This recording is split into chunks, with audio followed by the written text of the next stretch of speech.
You're listening to Agile Ideas, the podcast, hosted by Fatima Abuchi. For anyone listening out there not having a good day, please know there is help out there.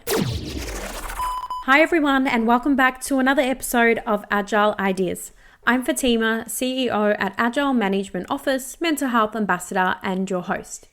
This podcast is sponsored by Agile Management Office, providing high-impact delivery execution in an agile era for scaling businesses. In today's episode, I am talking to Jeff Wood. Jeff has 20 years experience of leading transformational change within many industries in both public and private sectors.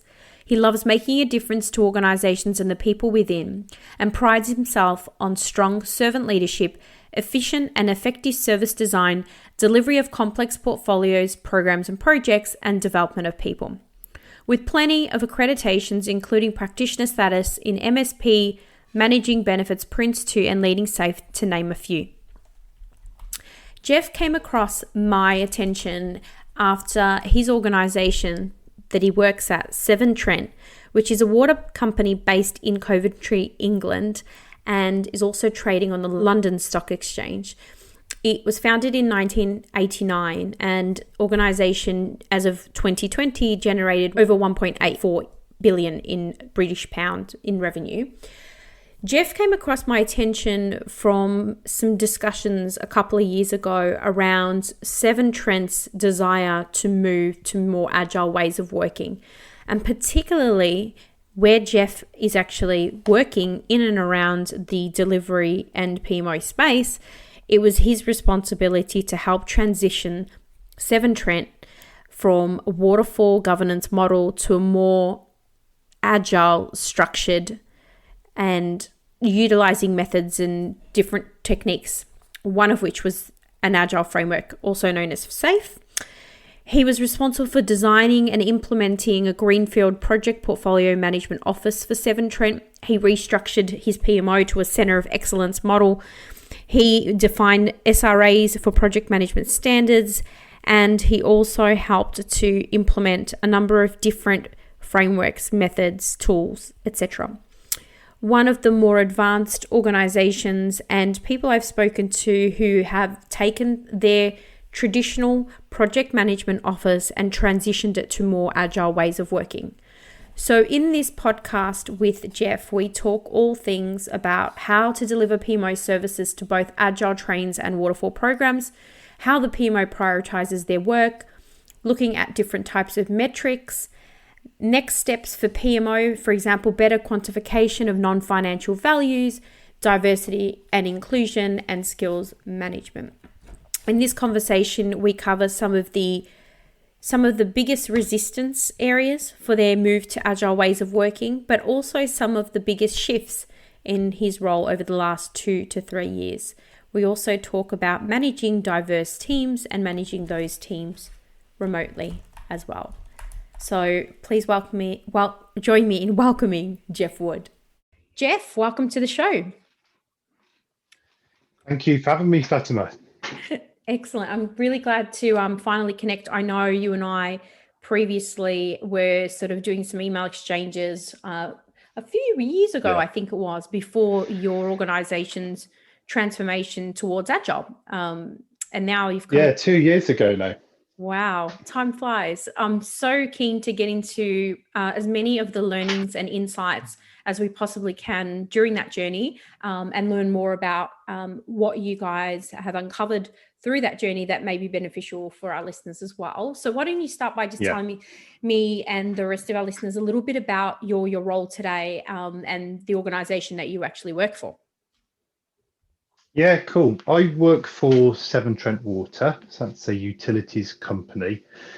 We provide clean drinking water and wastewater removal to a massive patch. It's 8,000 square miles in the UK, and that equates to 8 million people. So it's one of life's essentials, Fatima. So we do take what we do very seriously indeed. So I head up what's called the delivery practice within our technology and transformation functions at Severn Trent. And that's made up of a portfolio management office that's staffed with analysts, approximately 30 Scrum Masters, which Wow. reflects determined on the need and demand. Approximately 10 deployed support resources, and most recently the product managers as well. Mm-hmm. A little twist for the PMO is that technology deliver change in an agile way, so Mm-hmm. through a safe construct, Mm-hmm. whereas transformation, so the business readiness, is predominantly waterfall. They are dipping their toe in the water with agile. So Okay. as a PMO that spans both tech and transformation, Mm-hmm. we try our hardest for our controls and governance to be agnostic.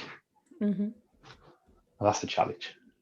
Oh, absolutely. It's a the story of most PMO lives at the moment, particularly Yeah. where there is that hate to say it, but hybrid, which I know is being overused as a term right now. But Mm. I'm interested to know when you decided to go down the path of agile, just at a at a high level, how did you determine which approach to take, and obviously landing on safe, but I mean there's so many out there that and approaches that you can take. How did you sort of decide what was right for Seven Trent? Well, Severn Trent had always delivered change in a waterfall way. So when I arrived, there was a lot of projects ongoing, 80 plus, and many of them, there were some successes, but many of them were overrunning, Mm-hmm. to the familiar um, parameters of time, cost, and quality. And we had a new CIO come in who had experience of agile, in particular safe. And the company where she'd come from had a lot of success in delivering that. Mm-hmm. So really, that was the trigger. It was right, what we're doing isn't really working Mm-hmm. very well for us. Mm-hmm. Um, our CIO had that experience, so we trialed it. We didn't flip everything Okay. all at once. We trialed it on a particular program, so we turned that program into a train, and that went really well. So after 3 months, we was like, right, okay, we're going to flip everything. So Okay. within 3 months, we went from delivering in a waterfall way to being agile. Do you want to just explain to people that may be listening and going, train? You turned it into a train. What's a train? We're not talking about actual transport. Do you want to just give an No, overview of what is it? What is a train? You mean a release train? yes, a release train. So yes, it's well, it's a container of change, um, where we group very similar. I want to try and avoid using the word projects because no projects in an agile world, but what would have been very similar projects. And a train at Severn Trent is typically around 8 to 10 teams. Mm-hmm. So it's teams of people delivering change. Okay.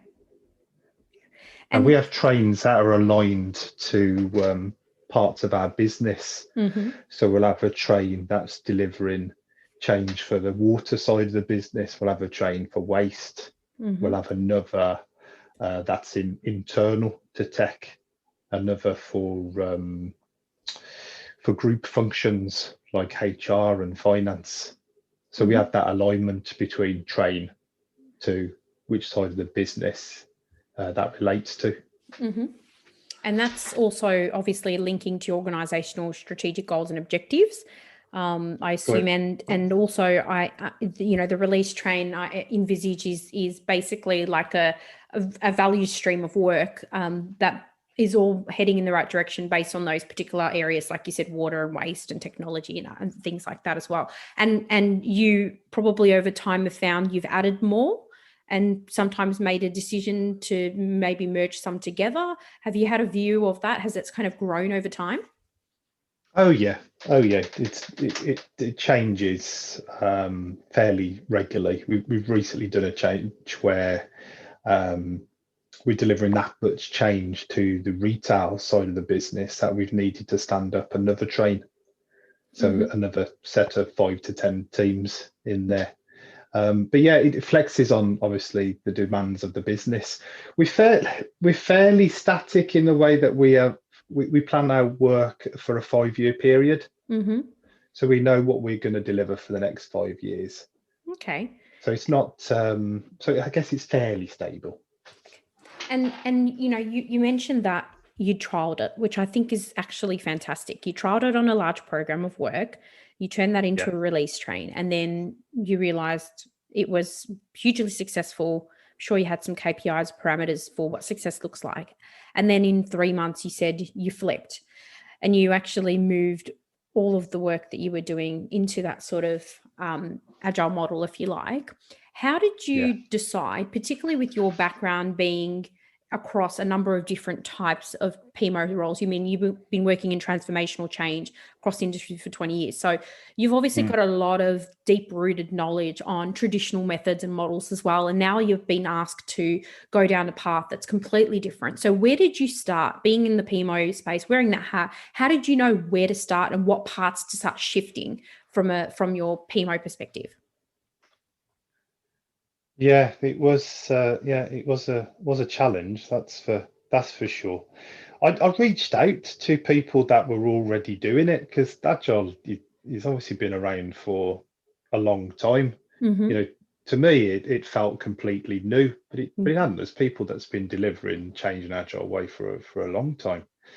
And what became apparent that it's a different framework. Yeah, there's a different set of roles and there's different types of governance, and we have these things called ceremonies rather than meets or forums. But actually, there's a lot that's still the same. We still need to, manage risk. Change control is obviously very different, but we're planning to a smaller increment now. We're only planning 3 months in advance, so we call that a planning increment, so a quarter. So there's less opportunity or need for change. So a lot of the things were what are called the disciplines of a PMO were the same. It was more, how are we going to apply it now in a safe way? And that was the difficult thing. That's what we had to wrap our head around. And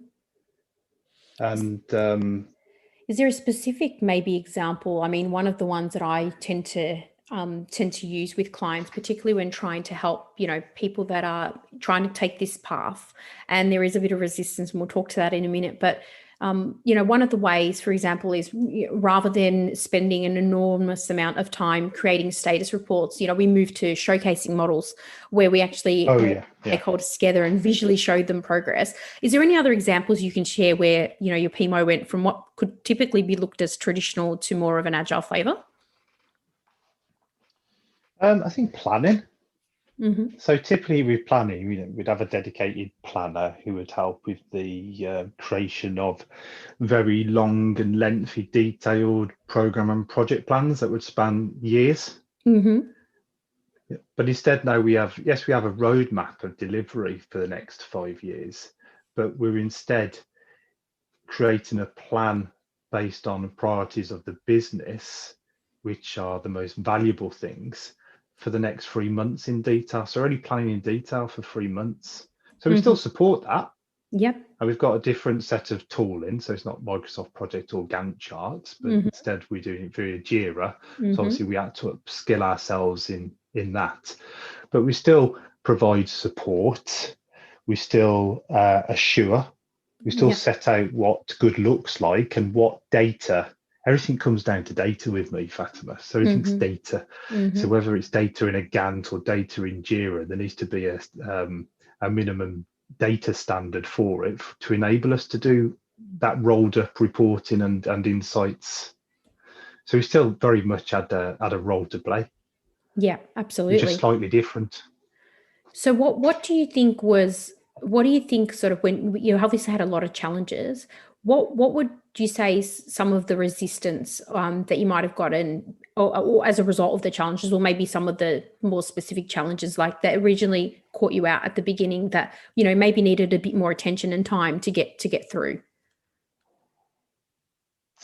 Um, I think the DMO being very much analytical in Mm, terms of skill set and background and wanting to know the detail of everything. We had to mm, make a shift there really. We're mm, very much used to detailing step-by-step work instructions and processes for how mm-hmm, to manage and deliver programs of change. mm-hmm, And we had to, and we stumbled a few times because we went back to our comfort zone in trying to do that.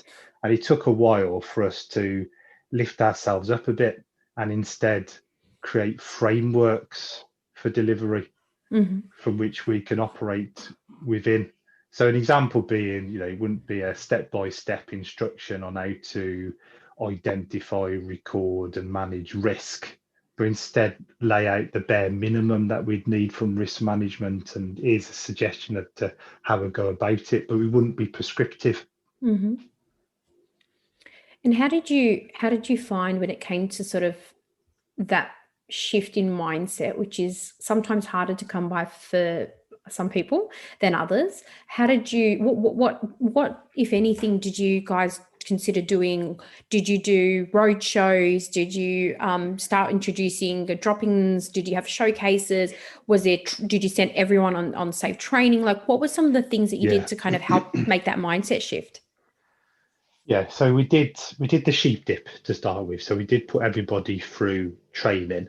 Mm-hmm. But at the time, there wasn't any specific training for PMOs No, in safe.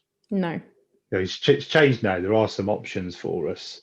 So we selected a couple of safe training courses, Mm-hmm. which gave us really good idea of the framework, um, which helped with give us a grounding. Mm-hmm. Also brought in a couple of agile coaches as well, and in particular a safe coach who had implemented safe previously. Yeah, so that was very very helpful. They was to guide us a little bit. Sorry, what was the rest of the question, Fatima? Yeah, just in terms of getting that mindset shift, getting them on training and bringing in an agile coach. I assume that having the agile Hmm. coach there maybe helped people with that mindset shift. Oh yeah, yeah, absolutely. Um, it is a different way of looking at things. But I think is quite novel with our PMO is that we now operate in an agile way. And Mm-hmm. what I mean by that is we deliver our work via increments. So we plan our work for 3 months in advance, and that consists of BAU work, so like your regular reporting and insight Mm-hmm. and assurance, but also the change that we're going to deliver as as part of a PMO. Yeah. That's delivered in an agile way.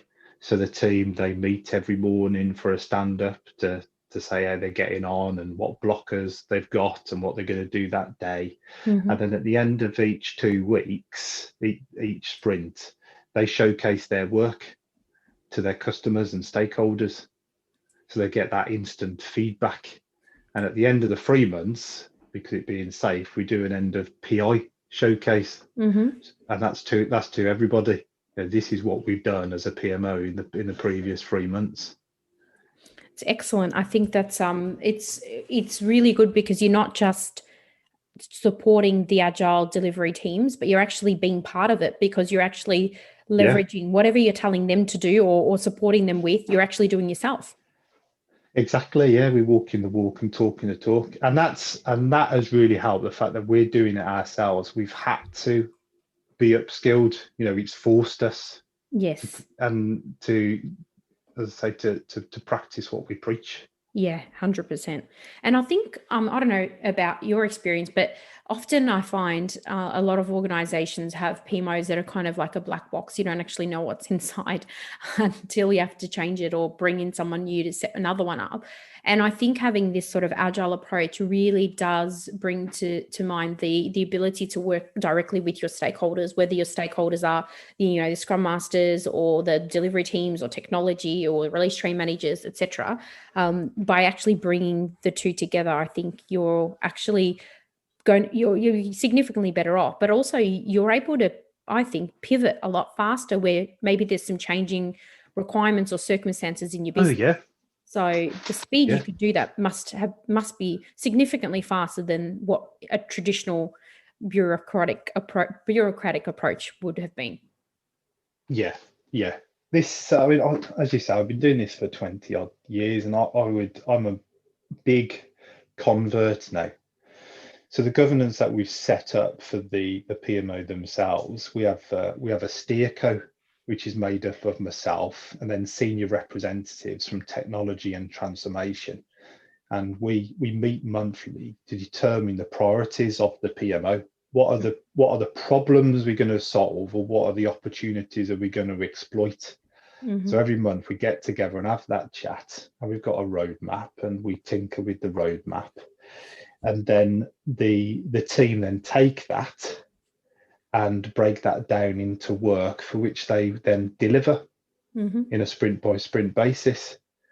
And we're not reactive Yeah. anymore. We're proactive. A bit cliched, but it's No. true. It's like we learned of an audit action a couple of weeks ago, Yeah. and normally we'd be panicking, thinking, well, how are we going to do that, as well as all the other expectations that we set and all the work we're going to do. But it enabled that intelligent conversation at Mm-hmm. Steerco to say, well, Mm-hmm. this is a massive chunk of work we need to do here. Yeah. Where does this sit within the priorities? Mm-hmm. So we're having a prioritized conversation about the work of the PMO every month. Works fantastically well. And how do you prioritize? There's obviously so much that you could do or need to do. There's probably problems, lots of opportunities. I want to know, like, what is some suggestions you have around prioritizing? And then on the sort of the other side of that, what happens when maybe a big compliance piece comes up or something that really is going to knock the team out for a little while? Like, what sort of approaches have you taken for prioritizing the PMO work? Yeah, so for things like compliance or regulatory stuff you have to do, that will take priority. So that has to be done. Mm-hmm. You still have a conversation with your senior stakeholders to say, this has come in, this is the deadline, it is a hard deadline. We had that one recently with the audit action, where we was able to still negotiate an extension to it, Mm-hmm. but it still needs to be priority number one. And then the other stuff, and there's a big old list of stuff. There's a massive backlog of change that we want to affect for the Yes. PMO and the trains and the programs that we support. That is again a joint conversation between technology, transformation, and myself, because there is some stuff that we want to do internally within the DMO as well. Like Mm-hmm. sharpening the saw. We want Mm-hmm. we want a really good central SharePoint site for all our standards, and we want to be able to automate all our reporting, or as much as we can do, so we can be leaner. Mm-hmm. So there is stuff that we want to do as well, and we have a sensible conversation. So we base it on I say value, not monetary value. Mm-hmm. Yeah, because it's not going to release any money by delivering some of the stuff that we're going to do. Mm-hmm. But what's the quickest return and for the highest value that we can get? And we do that on a regular basis. So if it's going to be a huge amount of work to implement, I don't know, a new process or new procedure, but we think we're going to get very little out the back of it, it might still be a good idea, but it'll be right at the bottom of the backlog. Yep, absolutely. And in terms of sort of the work that's sitting on the backlog, no doubt you'll be constantly reviewing that. But what about lessons? How do you record and apply lessons? Are you doing that as part of your stand-ups and your showcases, or are you running retrospectives at a different point in time? Like, how are you doing the lessons learned? Yeah, is this for the? I was going to say, is this for the PMO or for the delivery? But it's both the same, really. Yeah. We capture lessons via our retros, which we Mm-hmm. do religiously every fortnight. So Mm-hmm. after the sprint review, Yeah. and from those lessons, we determine which of those are we going to do something about, i.e., what are we going to change as a result of learning that lesson, and we ensure the actions to do something about that lesson are form part of our plan for the next sprint. Yeah. So we do that in the PMO, and that can be anything to do, in terms of how we work together, behaviours or performance, or whether there's something we need to change to our tooling, or whether we need to automate something, or simply or tinkering to ensure that the insight that we produce is more meaningful. We'll take that forward into the next sprint. They're not massive or significant enough to derail our delivery. No. Yeah, but we'll ensure that actions are put in place each sprint to get better. And that's what the trains do. That's what the trains and the teams within those trains do in delivery. And I think one of the biggest things would be that it drives accountability as well, because you're coming together, you're talking about it, you're agreeing what you're going to do about it. Next time you get together, it's going to be like, how have we progressed on the things we said we're going to do? Whereas in sort of an older sort of traditional way of working, others outside of the PMO typically, or outside the delivery office in general, wouldn't really know what you're working on at any point in time. People often assume that the PMO has an abundance of resource, but often if they get down and understand the amount of work and activity that's going on, and you're actually able to present that now with your roadmap, and obviously in those prioritization conversations as well. So definitely will drive accountability. Have you seen an increase in that using this approach? Oh yeah, definitely. So obviously the senior stakeholders know exactly what the DMO are doing and are forming the roadmap for them. And that's been a little bit unique in itself, because in other organizations I've had to force that and almost come up with the plan myself and then try and convince everybody that it's a good plan. But I don't need to this time, because they're forming the plan with me. Yeah. So that's at a senior level. So that's a nice breath of fresh air. But also program managers and project managers, release trade engineers and scrum masters are invited to help shape the work. So at steerco level, we are identifying opportunities or problems that we need to fix, but we're not coming up with the solution. We then have that refined with a working group, which is made up of that population that I just said, and they're helping identify the definition of done for those things. So again, we're getting buy-in at that level as well. It's amazing. And then they'll come along to the sprint reviews, and they'll give feedback there, or they'll sign stuff off, and suddenly you've got champions then for that piece of work, whatever it may be, that we've just landed. Yes, amazing. It's actually really interesting, because the definition of done is something that is so absolutely critical. And I think sometimes it's misunderstood or assumed that when you think you finish something, it's finished, but it's actually not about being finished. It's actually about what constitutes it being done at a point in time, because there's always an opportunity to improve it. But what that means and getting that directly from your stakeholders is absolutely critical. So it's really good that you apply that. Yeah. The one lesson with that, and we still got some maturing to do in that definition of done, is that we fell into the trap of identifying everything we wanted to do, as you've just alluded to. And the team would be working on it PI after PI, months after months, and we still wouldn't be finished. Yeah. And it took a while for us to think, oh, we're slipping back here into our old ways of working, wanting everything.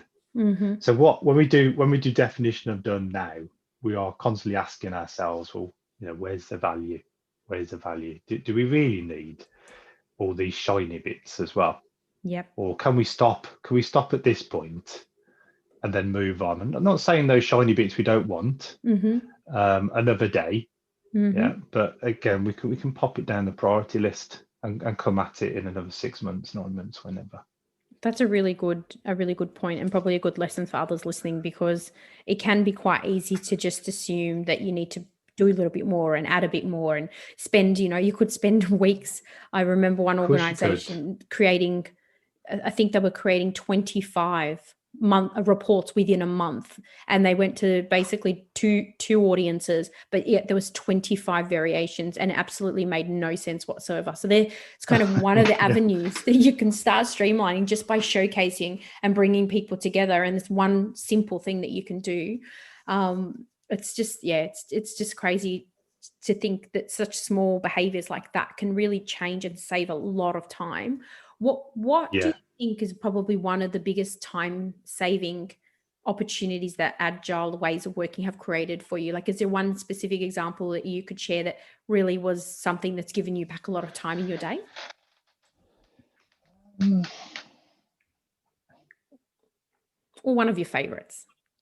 I hate to steal your example, but I'm gonna, Go and for it. that's the Go for it. reporting side of things. Yeah. So we don't need to produce so many status reports. Yeah. We don't need to produce any, really. And Yeah. this is for the DMO and for the delivery trains. Mm-hmm. Because you say we've got the ceremonies in place and they Yes. happen at the same time every fortnight, and your stakeholders or whoever want to see what's going on Yes. can rock up Yes. and experience it. We still produce at the end of a quarter a little bit of a display that can go on our internal social media, on our Yammer pages, Yeah. and a little video as well. We put a little video together, a little fun video that shows the stuff that we've delivered, Yeah. which is nice. But we don't have to invest so much time in collating information and making it look pretty Mm-hmm. and tailoring it for the Yeah. audiences, because that's given us so much time back. And creating 5 different templates and changing the formatting and font on one because executive manager number 1 wants this and executive manager number 2 likes purple, and just Exactly. it's just such a waste of time and so It's unnecessary, but definitely a time saving opportunity, so you're welcome to steal it. uh, I think one of the things I tend to say to organizations, particularly when they are trying to make that transition, not just from a PMO perspective, from a project delivery perspective, and just even for people in the business, when they make that shift, one of the things that I sort of kind of call out often is it sort of becomes more of it's up to you as part of the system of change in your organization to mm, pull for information. So go to the ceremonies, attend the showcases, like you said yeah, with the video, go and watch the video that's been recorded because you might not be in that time zone at that point in time, but it's up to yeah. you to pull for That's information. it. Not push. Yeah, Exactly. It's not up to the PMO to push out information to you in a way that you like to see. It's up to you to come and yeah. grab what you need. Just in And, time, not and there just. was a bit of resistance to start with for that, Mhm. because people, particularly very busy execs, would be used to that, wouldn't they? The Yes. reports landing on their desks or Yes. in their email, and there still was that expectation to start with. So there was that teething. So how did you get around that? Because just to precursor that, the reason I asked that is a lot of PMOs, I'm sure you would agree, they don't necessarily have the authority and the autonomy that some PMOs do.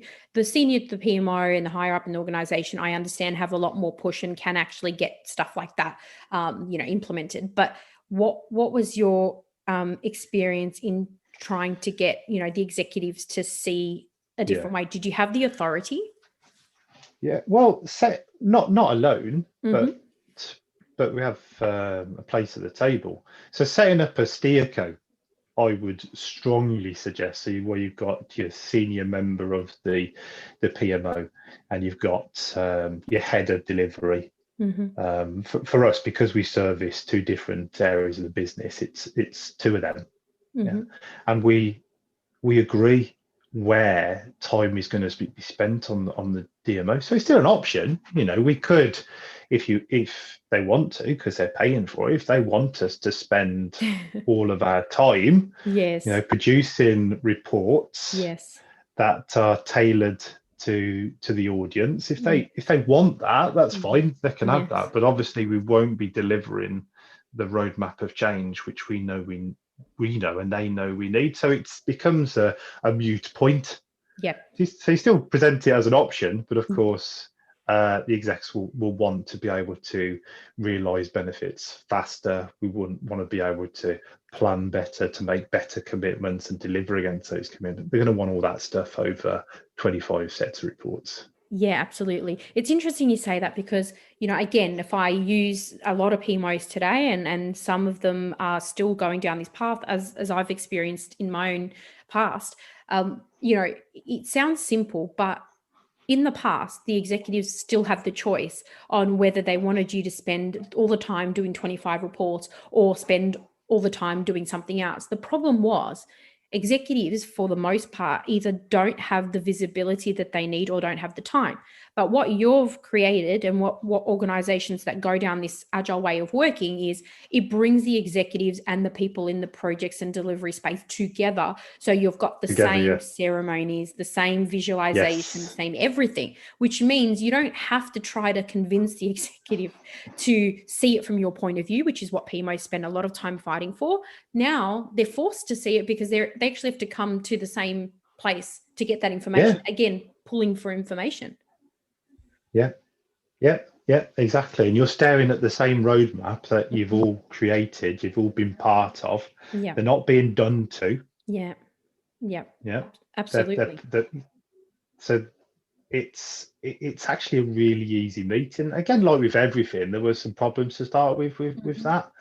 So some people that we selected just didn't have the time or commitment to it, Yes. and therefore, if they didn't show up or wasn't able to send a delegate with authority, it slowly slipped back into being done to again, because we still crack on, but in their absence. Yeah. But of course, they would, they'd be upset then, because we wouldn't be delivering something that they deemed priority. So you've got to really put the time and effort into selecting the right people, ensuring that they are committed and have that level of authority.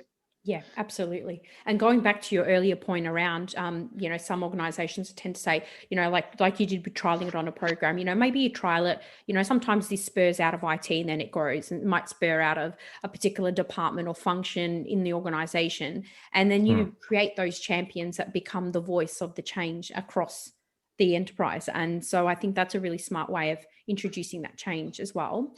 I just want to circle back just to, earlier on you mentioned around, you might have some things visually placed on a wall, in a office corridor or in a meeting room, etc. What I wanted to touch on is just with the whole, remote working, which I'm sure Severn Trent has had to pivot to at some point in the last couple of years, particularly with the situation around the pandemic and whatnot. Yeah. I'm interested to know, how did you go about that, and sort of what did you guys find, guys and girls find helpful to support remote working during that time?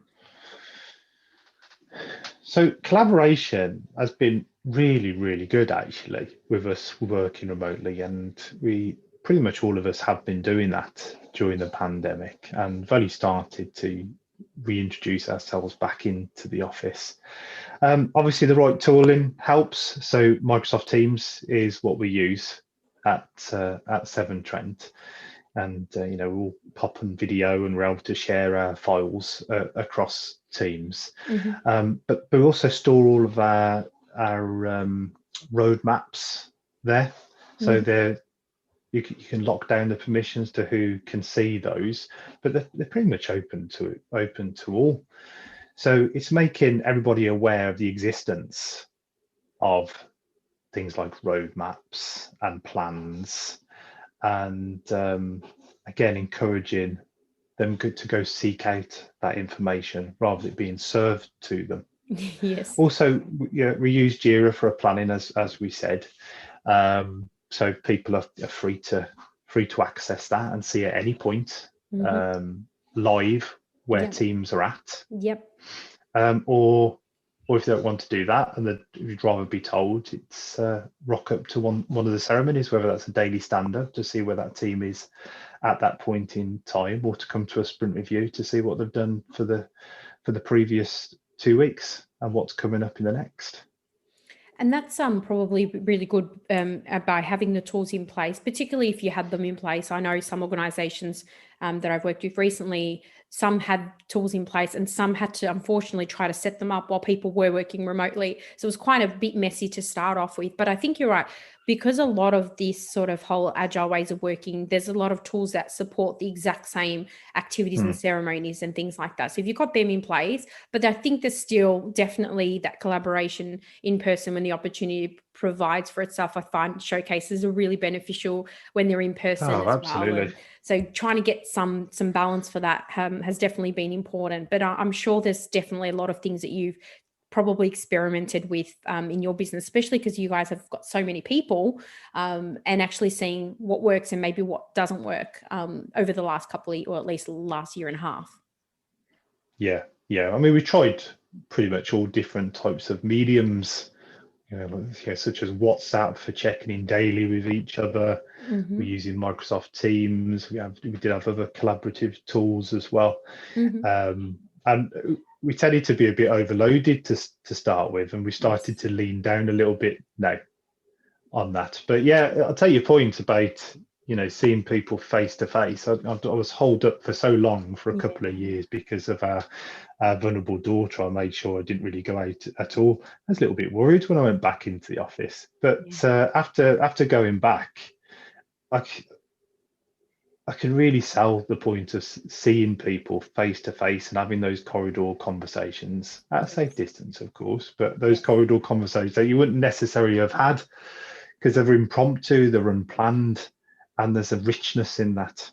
Yeah, absolutely. And you know what? The other thing I see, like, doing some coaching, walking around and just overhearing conversations. Obviously, they're open to be heard. But, I've literally walked past someone who was saying something like, oh, hang on, actually, John, so-and-so happened over here. And then, you actually address a problem that probably would have been 15 emails if you hadn't caught it at the time. So that's another efficiency that. And I learned so much as well. Yeah. So I sat in the office and just making time of day with a chap who was sitting opposite me, and he turned out to be one of the cybersecurity graduates that we'd hired to put in place. I was integral to that, but I'd never met him face to face. So it's lovely to to see him, but also he's able to teach me about cybersecurity at the same time. Yeah, absolutely. And again, having access to those people and working in this, what I found working in the agile sort of ways of working and actually bringing people together that normally wouldn't work so closely together, you do get answers to things you need much quicker, and you don't have to wait until someone's read your steering committee report that you collate on the 30th of the month for the month prior, and then it's already 4 weeks behind in information. so exactly. Just one other thing I was kind of curious about. How do you manage rewards and recognition in an agile environment? I mean, what sort of things have you put in place that maybe be different to traditional rewards and recognition? Well, one thing that we have at Seven Trent, and it's not an agile thing, it's a more Seven Trentism, is we have something called Brilliant People, where an individual, say performs well, but it could be anything. It could be something small that they've done or something big. It's recognised via a thank you that is shared across the organisation. So everybody gets to see what that thank you was for and who it was to.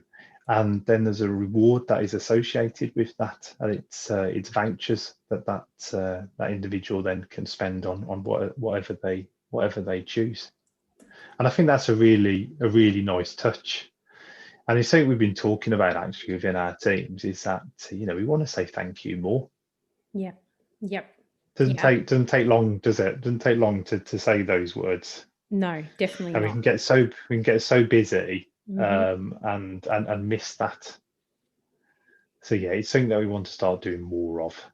Yeah, absolutely. And I think the other thing is as well, so some of the things I've seen, like in organizations that are trying to go, okay, well, we need to reshape, because often, some agile teams, you're a team. So it's about the team, not about the individual necessarily. And so it can kind of get lost when some people go above and beyond their day job to actually, make something happen. So, one of the things that I've sort of say to organizations is make the rewards and recognition about not only that individual recognition, which is absolutely important, but also make as an individual in that organization, the feedback you get from your peers and your stakeholders every single day through the showcase, through the conversations, through that's your measure of success as to whether you're on track or whether you need to, improve in any particular areas. And I think line managers could really take a look at that and get that feedback quite regularly rather than just waiting once a year to annual performance reviews.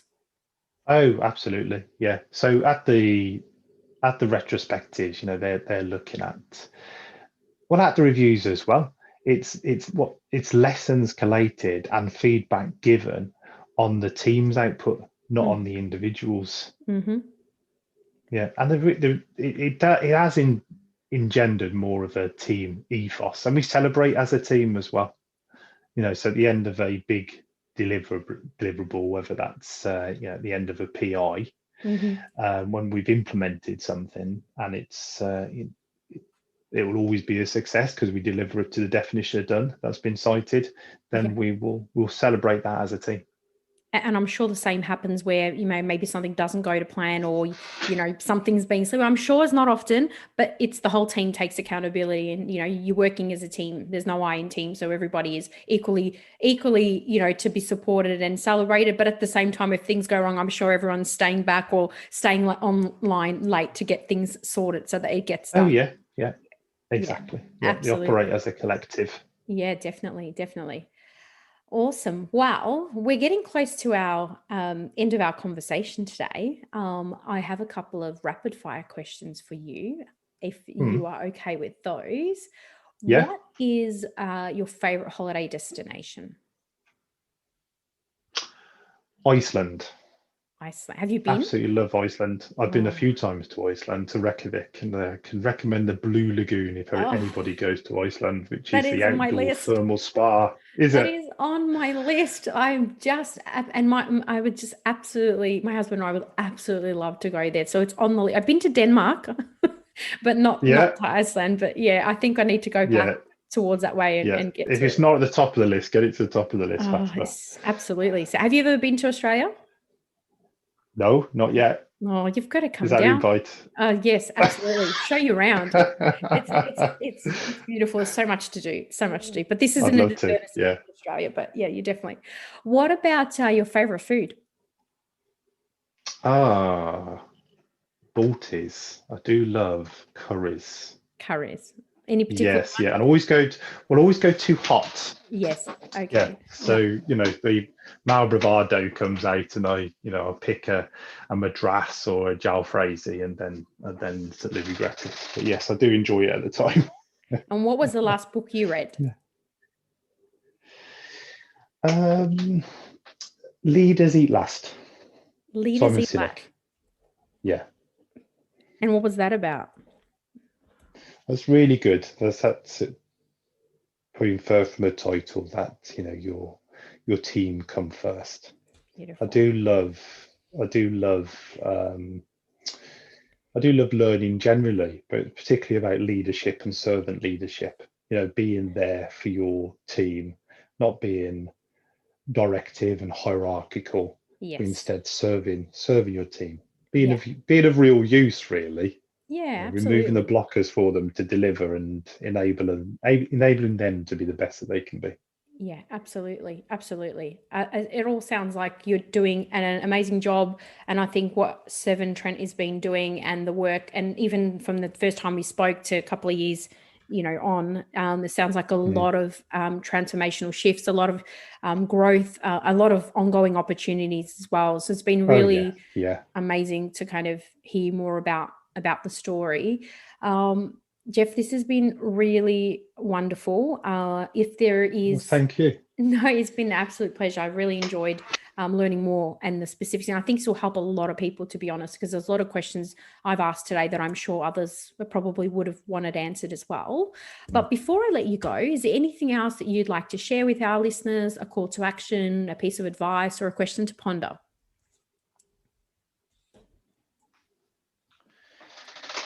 Maybe something to ponder, and that is how